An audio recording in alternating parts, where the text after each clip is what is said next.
Just sit there, smile, and look pretty. That's what my husband Maxwell told me as we drove to the Lotus Pearl restaurant, his hands steady on the wheel of his Mercedes, his voice dripping with that casual condescension I'd learned to swallow like bitter medicine. The investors speak Chinese. You won't understand anything anyway. Just don't embarrass me. I nodded obediently from the passenger seat, smoothing the silk dress he'd picked out for me. Red, because red meant prosperity in Chinese culture, and Maxwell always used symbolism when it served him. What he didn't know, what he'd never bothered to ask in our 7 years of marriage, was that I understood every word of Mandarin he'd been speaking on his business calls for the past 3 months. Every late-night conversation, every whispered plan, every lie. I'd spent 5 years teaching myself from the advanced textbooks he'd left scattered in his home office, the ones he assumed I was too simple to comprehend. 5 years of lonely evenings turning into linguistic mastery while he traveled the world, building empires and burning bridges. And tonight, at this dinner with the Beijing investors who held the keys to his biggest deal yet, I was about to hear something that would change everything. Before I tell you what my husband said when he thought I couldn't understand, tell me where you're listening from. So I know I'm not the only one who's ever had to become invisible to finally see the truth. My name is Isabel Chen Morrison, 34 years old, wife of Maxwell Morrison, international business consultant specializing in Asian Pacific markets.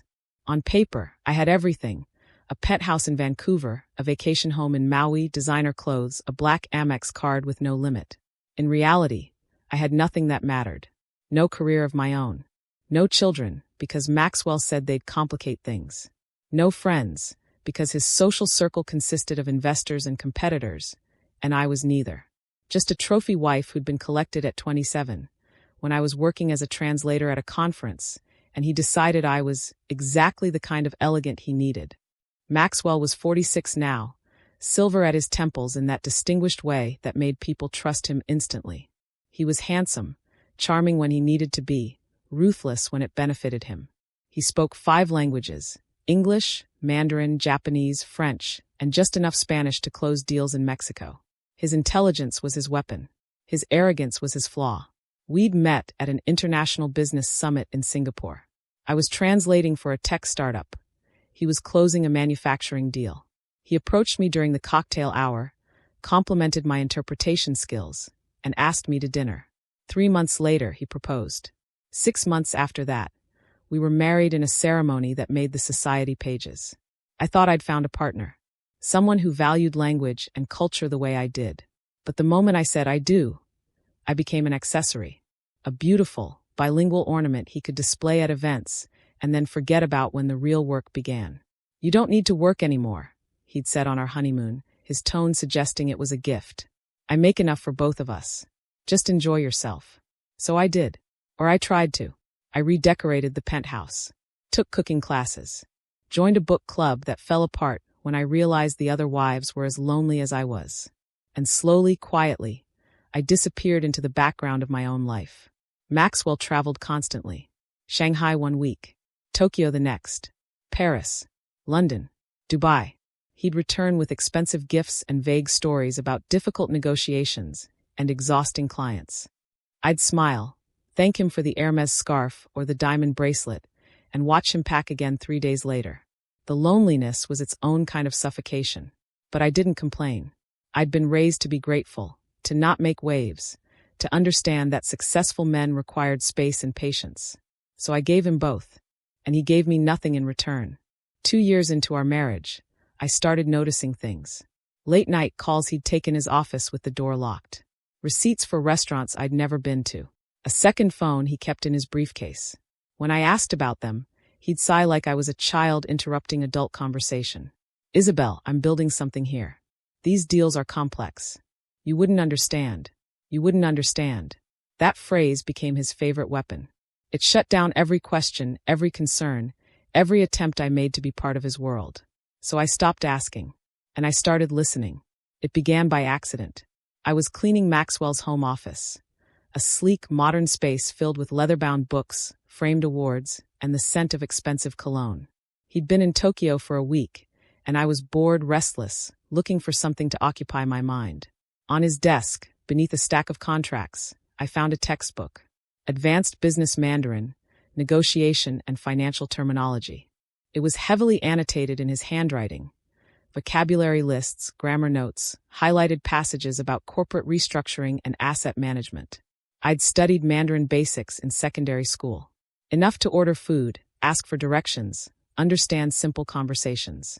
But this was different. This was the language of power, of boardrooms and bank transfers and deals made in whispers. I opened the book, started reading, and something inside me, something that had been dormant for years, woke up.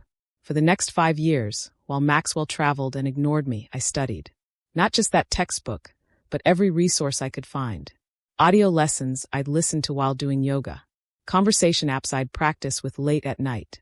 Chinese dramas I'd watch with subtitles, then without. I became obsessive about it. It was the only thing that made me feel like a person instead of a decoration. Maxwell never noticed. He'd come home to find me reading, and he'd assume it was a romance novel. He'd hear me on my phone, and he'd assume I was talking to my mother. He saw what he expected to see. A simple woman with no ambitions, content to exist in his shadow. But I wasn't simple. I was strategic. And by the time I was fluent, I'd started understanding his late-night calls. The ones he thought were private. I heard him discussing asset relocation, offshore accounts, something about finalizing the Paris arrangement before the end of the fiscal year. I didn't know what it all meant, but I knew it was important, and I knew he was hiding it from me. Then, 3 months ago, everything accelerated. Maxwell came home from a trip to Beijing with news. He'd secured a meeting with the Chunwu Investment Group, a massive conglomerate looking to expand into North American real estate. If he closed this deal, he'd walk away with a commission that would make our current wealth look like pocket change. "This is it, Isabel," he'd said over champagne that night, his eyes bright with ambition. "This is the deal that changes everything." I'd smiled and toasted with him, playing the supportive wife. But in the back of my mind, I wondered, changes everything for us, or just for you? 2 weeks later, he told me I'd be attending the investor dinner. "They want to meet my wife. Appearances matter in Chinese business culture. You'll just sit there and smile. They'll love you." I agreed, because I wanted to hear what he'd say when he thought I couldn't understand.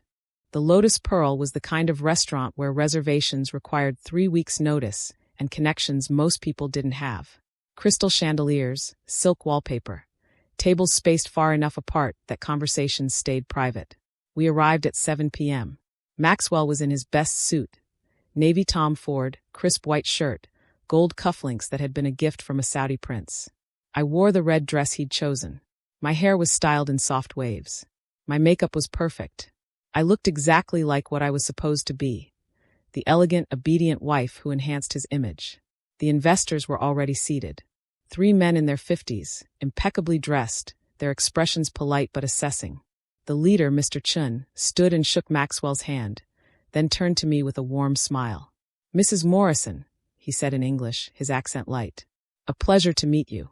"The pleasure is mine," I replied, also in English, my accent carefully neutral. Maxwell had once told me my slight Chinese inflection was charming, but I'd learned to hide it when it mattered. We sat. Menus were brought. Maxwell ordered for both of us without asking what I wanted. The investors made small talk. Safe topics like Vancouver's weather, the restaurant's reputation, the logistics of their trip. Then the conversation shifted to Mandarin. It was subtle. Mr. Chen said something to his colleagues about the menu, and they responded in rapid Chinese. Maxwell joined in seamlessly, his fluency impressive. I kept my face neutral, smiling politely as if I was sitting through a conversation I couldn't follow. They discussed the investment structure. Numbers, percentages, timelines. I understood every word. The deal was massive. $200 million in North American commercial real estate, with Maxwell managing the portfolio for a 12% commission. $24 million. Enough to buy islands. To never work again. I sipped my water and pretended to admire the restaurant's decor. Then Mr. Chen asked in Chinese, "Your wife is very beautiful. Does she work?" Maxwell laughed. No. She's just a housewife. Simple tastes. No real ambition." The words hit me like ice water. Simple tastes. No real ambition. Said in Mandarin because he assumed I was deaf to it. Mr. Chen nodded politely. "It's good to have a supportive partner." Maxwell's smile widened. "She's very supportive. Very uncomplicated." which is exactly what I need right now. My hand tightened around my water glass, but I kept smiling. The conversation continued. Business details, projected returns, closing timelines. Then one of the other investors, Mr. Wu, said something that made my blood stop. And after this closes, you'll be moving to Paris, correct? Maxwell nodded. Yes. I've been setting that up for months. The new office is almost ready. And your wife? Mr. Wu asked. She'll be joining you?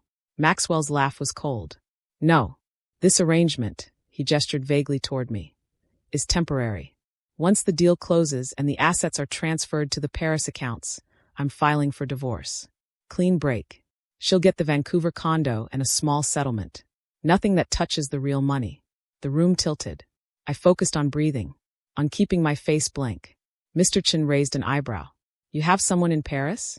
Fiancé, Maxwell said casually, like he was discussing a business acquisition. Margot. French. Works in finance. Sophisticated. Someone who actually understands the work. And your current wife doesn't suspect? Mr. Wu asked. Maxwell glanced at me, still smiling. She doesn't understand a word we're saying. As far as she knows, we're discussing profit margins. They laughed. All of them. The sound echoed in my ears like breaking glass. I took another sip of water. My hands were shaking, but I hid them under the table. I forced myself to smile at Maxwell when he looked over, to nod as if I was just a pretty decoration waiting for the grown-ups to finish talking. Inside, I was collapsing, but I didn't let them see it, because I'd learned something crucial in that moment. Maxwell's arrogance was total. He believed I was too simple to hurt him, and that belief was the weapon I'd used to destroy him. The drive home was silent. Maxwell hummed along to jazz on the radio, clearly pleased with how the dinner had gone. I stared out the window, watching the city lights blur past, my mind racing. Paris. Divorce. Margot. Asset transfer. He'd been planning this for months. Maybe years. Every business trip, every late-night call, every dismissive comment. It had all been building toward this. He'd married me for appearances, used me as a prop, and now he was discarding me like outdated furniture. And he thought I'd never know. Thought I'd sign whatever papers he put in front of me, take my small settlement, and disappear quietly. When we got home, Maxwell kissed my cheek, a performative gesture devoid of warmth, and went to his office to send a few emails. I went to our bedroom, closed the door, and allowed myself 5 minutes to break. I sat on the edge of the bed and cried. Not loud, gasping sobs, but silent tears that burned as they fell. I mourned the marriage I thought I'd had, the partnership I'd believed in, the man I thought I'd known. But after those 5 minutes, I dried my face, stood up, and walked to the mirror. The woman staring back at me wasn't broken. She was awake. Maxwell had underestimated me. Thought my silence meant stupidity. Thought my obedience meant weakness. He'd handed me the blueprint for his betrayal because he assumed I was too simple to read it. He was wrong, and I was going to prove it. Over the next 2 weeks, I became a ghost in my own home. I smiled when Maxwell kissed me goodbye before his trips. I asked no questions. I played the role he'd written for me, pliant, ignorant, decorative. But behind the scenes, I was building a case. I started with his office. When he was in Shanghai for 3 days, I went through every drawer, every file, every post-it note. I found contracts, bank statements, correspondence with lawyers in Paris. I photographed everything with my phone, uploading the images to a secure cloud account he'd never access. The asset transfer plan was meticulous. He'd been moving money slowly, small amounts that wouldn't trigger alerts, into accounts registered under shell companies in France. The Paris office was real. So was Margot. I found emails between them, casual and familiar, discussing everything from apartment furniture to which schools were best for the children they planned to have. Children. With her. While he'd told me for 7 years that children would complicate things. I also found the divorce papers. Already drafted. Already signed by him. Waiting for the right moment to serve me, which, according to his calendar, was December 15th, 3 weeks after the Beijing deal closed. The settlement he'd prepared was insulting. The Vancouver condo, worth maybe $800,000, and $50,000 in cash. That was it. 7 years of my life, reduced to less than $1 million, while he walked away with tens of millions. But the most valuable thing I found was his communication with the Chunwu Investment Group. emails detailing timelines, account numbers, transfer protocols. Everything I'd need to contact them directly. I memorized it all. Then I started planning. Maxwell's final trip to Paris was scheduled for November 30th. He'd be gone for 5 days, long enough to finalize some business, and I assumed spend time with Margot. He was excited in the days leading up to it, almost giddy. He even brought me flowers, a dozen white roses, which in Chinese culture meant farewell. The symbolism wasn't lost on me. The night before his flight, I packed his suitcase, folded his shirts with care, tucked in his toiletries. He watched from the doorway, smiling. "You're too good to me," he said. I smiled back. "I just want you to have everything you need." "I do," he said. "Thank you, Isabel." The next morning, I drove him to the airport, kissed him goodbye at the curb, watched him walk into the terminal, his carry-on slung over his shoulder, his phone already pressed to his ear. Then I drove home and got to work. First, I called our bank. Maxwell had joint accounts, checking savings, a few investment portfolios. But what he didn't know was that I'd spent the past 2 weeks quietly liquidating the household cash reserves. Small transfers that he'd never notice. By the time he left for Paris, I'd moved $340,000 into an account only I could access. It wasn't the millions he was hiding, but it was enough. Next, I contacted a divorce attorney. Not just any attorney, one who specialized in international asset concealment and fraud. I met with her that afternoon, handed over the files I'd compiled, and explained everything. "This is airtight," she said, flipping through the documents. "He's been systematically hiding marital assets. We can freeze everything." "Do it," I said.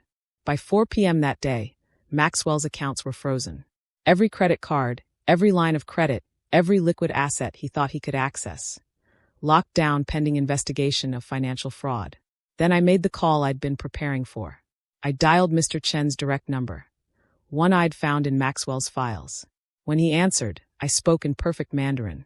"Mr. Chen, this is Isabel Morrison, Maxwell's wife.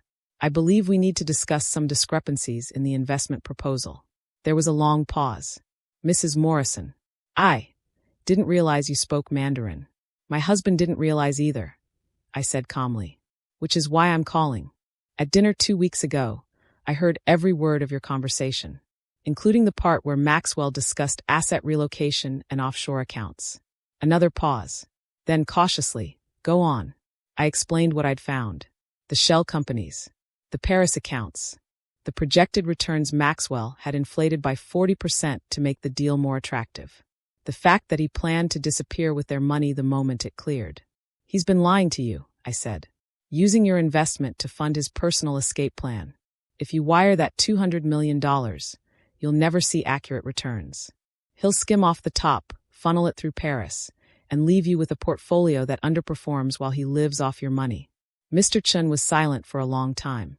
When he finally spoke, his voice was ice. "Can you prove this?" "I can send you every document you need. Emails, bank statements, transfer records, everything." "Send them," he said. "Now." I did. Within an hour, Mr. Chen called back. "We're pulling out," he said. "Effective immediately. And we're going public with why. Your husband's reputation in this industry is over." "Good," I said quietly. "Mrs. Morrison," Mr. Chen added, his tone almost respectful. "Your Mandarin is excellent." "Thank you," I said. I had a lot of time to practice. Maxwell landed in Paris at 8 a.m. local time. I know because I tracked his flight. By 9 a.m., he'd tried to use his credit card at a cafe near Charles de Gaulle. Declined. He tried another card. Declined. Then another. By 10 a.m., my phone rang. His name lit up the screen. I let it ring twice before answering. "Isabel." His voice was frantic, strained. "What the hell is going on? All my cards are frozen. I can't access any accounts. Did something happen?" I switched to Mandarin. Smooth, fluent, cold. I understood everything at dinner. Dead silence. "Enjoy Paris. Don't come back." I heard his breath catch. Heard him try to speak and fail. Then I hung up. Within an hour, Margot had dumped him. I know because he called again, this time screaming, and I listened just long enough to hear him say, "She's gone. She left the second she found out the money was frozen." I hung up again. By that evening, The Chunwoo Investment Group had issued a public statement withdrawing from all dealings with Maxwell Morrison due to financial irregularities and ethical concerns. The news spread through the business world like wildfire. His reputation, the thing he'd built his entire life on, was obliterated in less than 12 hours. And me. I sat in the penthouse that was now legally mine, sipping tea, and watching the sunset over Vancouver. Maxwell called 17 more times over the next 3 days. I never answered. He sent emails, texts, voice messages that ranged from begging to threatening. I forwarded them all to my attorney and blocked him. On December 3rd, he showed up at the penthouse. Security called me from the lobby. "Mrs. Morrison, your husband is here." He's insistent. "Tell him I'm not home," I said. "And update the access list. He's no longer a resident." "Understood, ma'am." He stood outside for an hour, shouting into the intercom. I turned off the sound and watched him on the security camera. This man who'd once seemed so powerful, now reduced to a desperate stranger screaming at a locked door. Eventually, he left. I never saw him again in person. The divorce was finalized 4 months later. My attorney was ruthless. We proved financial fraud, asset concealment, and breach of fiduciary duty. The settlement was everything. The penthouse, the Maui house, half of his remaining liquid assets, and a percentage of all future earnings from any deals he'd initiated during our marriage. Maxwell was left with almost nothing. His business contacts had abandoned him. His reputation was destroyed. Margot had moved on to another wealthy man within weeks.